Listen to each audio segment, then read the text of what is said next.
सल्लल्लाहु अलैका या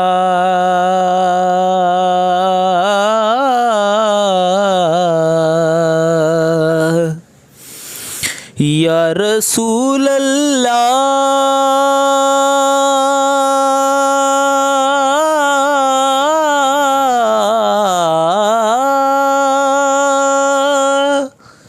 रसूल अल्लाह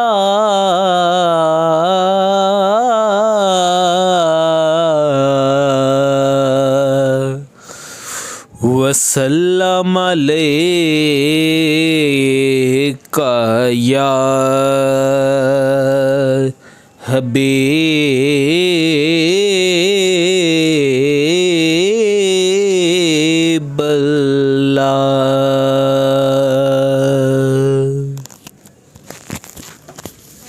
अस्सलाम वालेकुम माय डियर स्टूडेंट्स, कैसे हैं आप? उम्मीद करता हूँ आप खैरियत से होंगे। माय डियर स्टूडेंट्स, आज हम लेक्चर का आगाज़ दुरूद पाक से किया, तो इंशाअल्लाह अज़ीज़ अब हम अपने लेक्चर को स्टार्ट करते हैं। तो पिछले लेक्चर के अंदर हमने एक्सरसाइज 2.2 को स्टार्ट करना था, जिसके बारे में मैंने आपको मज़ीद लेक्चर दिया, और अब हम जो है वो एक्सरसाइज 2.2 स्टार्ट करें क्लास 9 की। तो एक्सरसाइज 2.2 स्टार्ट करने से पहले मैंने आपको इसकी बहुत सारी प्रॉपर्टीज़ समझाई थी, प्रॉपर्टीज़ ऑफ इक्वालिटी, इनइक्वालिटीज़, ठीक है, और प्रॉपर्टीज़ ऑफ रियल नंबर्स। तो अब हम स्टार्ट करते हैं इन प्रॉपर्टीज़ को अप्लाई करने के लिए। तो एक्सरसाइज 2.2 का क्वेश्चन नंबर 1 है हमारे पास। बुक पर देखिए तो identify the property use in the following. उसने कुछ आपको सवालात दिए हैं, कहता है ये बताएं कि इनमें प्रॉपर्टीज़ कौन कौन सी इस्तेमाल हुई हैं। तो क्वेश्चन नंबर 1 जो उसने दिया है वो हमें दिया है a plus B equals to B plus सी।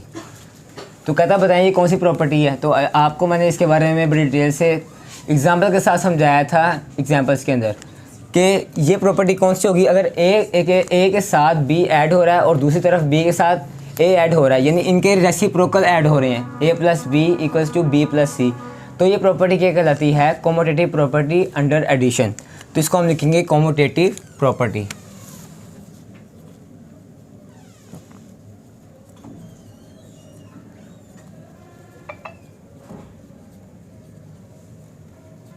ठीक है बच्चे। उसके बाद दूसरा असूलन, तो ये जो प्रॉपर्टीज़ मैंने आपको समझाई थी बड़ी डिटेल के साथ, सवालात तो आपके खुद करने बनते थे, लेकिन फिर भी चंद सवालात मैं आपको इस एक्सरसाइज में से सॉल्व करवा देता हूँ, ठीक है। तो उसके बाद क्वेश्चन नंबर 2 है a मल्टीप्लाई बाई बी, यानी ए बी मल्टीप्लाई हो रहा है साथ सी के, इक्वल में हमारे पास है a इंटू बी सी। तो आपको याद हो एसोसिएटिव प्रॉपर्टी थी हमारे पास अंडर मल्टीप्लिकेशन, यानी अगर ए बी के साथ मल्टीप्लाई हो रहा होगा और साथ सी ए बी के साथ मल्टीप्लाई हो रहा होगा, तो दूसरी तरफ ए खाली मल्टीप्लाई हो रहा होगा और बी सी आपस में मल्टीप्लाई हो रहे होंगे। तो एसोसिएटिव प्रॉपर्टी अंडर मल्टीप्लिकेशन। अच्छा जी, उसके बाद है तीसरा क्वेश्चन 7 1 के साथ मल्टीप्लाई हो रहा है इक्वल टू 7। ये भी मल्टीप्लिकेटिव आइडेंटिटी प्रॉपर्टी है, यानी 7 किसी भी ऐसा नंबर रियल नंबर जिसको 1 के साथ मल्टीप्लाई करें और उसका आंसर वही आ जाए जिसके साथ मल्टीप्लाई करें, तो ऐसी प्रॉपर्टी क्या कहलाती है? Multiplicative identity. अच्छा जी, उसके बाद हमारे पास है x ग्रेटर देन y।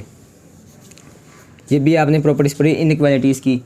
उसके बाद और x लेस देन y, उसके बाद x इक्वल्स टू y। तो ऐसी प्रॉपर्टी को हम क्या कहते थे? ट्राइकोटोमी प्रॉपर्टी, ठीक है, ट्राइकोटोमी प्रॉपर्टी।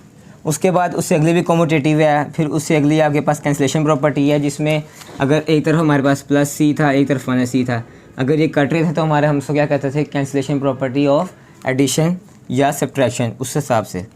अच्छा जी, उसके बाद बाकी आप एक सवाल रह गया, ये आप ट्राई कीजिएगा इंशाअल्लाह अज़ीज़, मुझे उम्मीद है कि आप कर लेंगे। अगर फिर भी कोई मसला हो आप तो मुझे कमेंट सेशन में बता सकते हैं।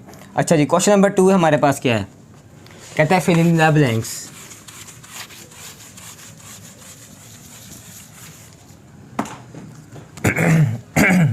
क्वेश्चन नंबर 2 कहता है फिल इन द ब्लैंक्स। अच्छा, उसने दिया है सवाल 3x प्लस 3 × y - x, ठीक है। तो अब वो क्या करता है 3x प्लस 3 को अंदर मल्टीप्लाई करते हैं दोनों के साथ -3x, ठीक है। तो कहता है ये जो प्रॉपर्टी आ गई है इसको हम क्या कहते हैं, तो आपने पढ़ा हो आखिरी प्रॉपर्टी थी हमारे पास इनइक्वालिटी की डिस्ट्रीब्यूटिव प्रॉपर्टी अंडर मल्टीप्लिकेशन और एडिशन या सब्ट्रैक्शन, तो ये डिस्ट्रीब्यूटिव प्रॉपर्टी है।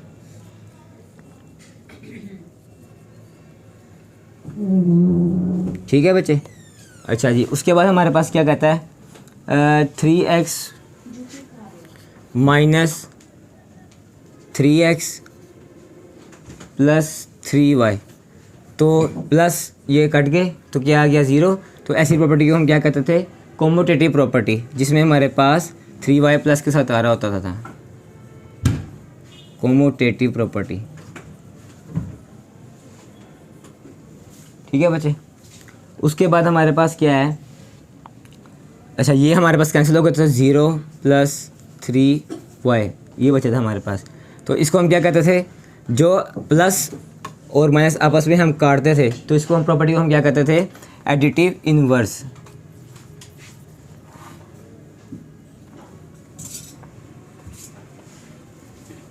ठीक है बच्चे। एडिटिव इन्वर्स के बारे में मैंने आपको काफ़ी डिटेल से बताया हुआ है, यानी ऐसा रियल नंबर के साथ रियल नंबर को मल्टीप्लाई करें या जमा करें कि उसके आंसर पे कोई हालत पे फ़र्क ना पड़े। यानी अगर आपने 0 को ऐड किया 3y में तो क्या जवाब आएगा 3y। तो ऐसी प्रॉपर्टी को हम क्या कहते हैं एडिटिव इन्वर्स।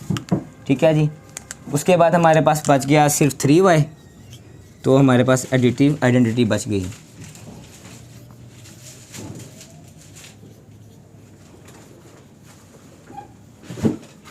ठीक है।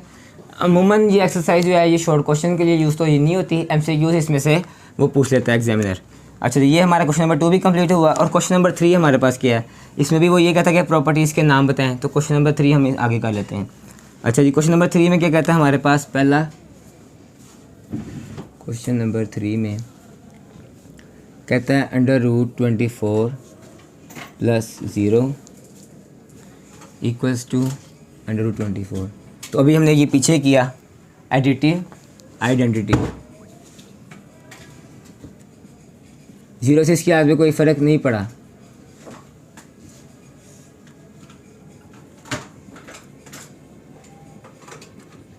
ठीक है।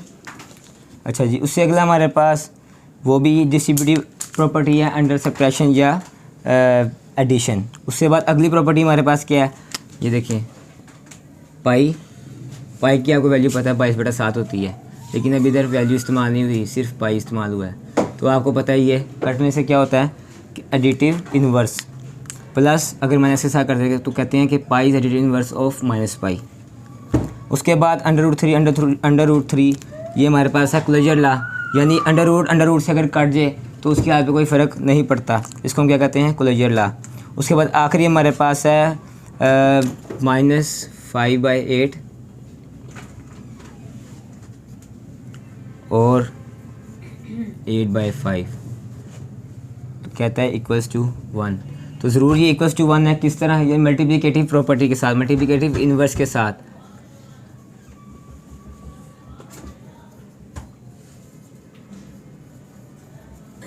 ठीक है, किस तरह कि अगर 5 8 ज़ार 40, 8 5 ज़ार भी 40, तो माइनस प्लस ये कट गए तो जो आपके आ गया 1, तो ये इसके बराबर नहीं आ रहा। They are multiplicative inverse of each other. ठीक है स्टूडेंट्स, तो आज हमारी एक्सरसाइज 2.2 यहाँ तक कंप्लीट हो जाती है। इंशाअल्लाह अज़ीज़ नेक्स्ट वीडियो के अंदर हम एक्सरसाइज 2.3 को स्टार्ट करेंगे। तब तक के लिए अपना ख्याल रखिएगा। अगर आपका कोई क्वेश्चन हो तो आप मुझे कमेंट सेक्शन में बता सकते हैं। ठीक है स्टूडेंट्स, आप मेरे चैनल को लाइक करें, सब्सक्राइब करें और शेयर करें। बहुत से बच्चे वीडियोस को देख रहे होते हैं लेकिन सब्सक्राइब नहीं करते, तो आप सब्सक्राइब लाजमी किया करें और वीडियो को बेल आइकन को दबाना मत भूलिएगा, क्योंकि आपको हर आने वाली वीडियो का नोटिफिकेशन बेल आइकन के ज़रिए ही मिलेगा। बहुत शुक्रिया, अल्लाह हाफ़िज़।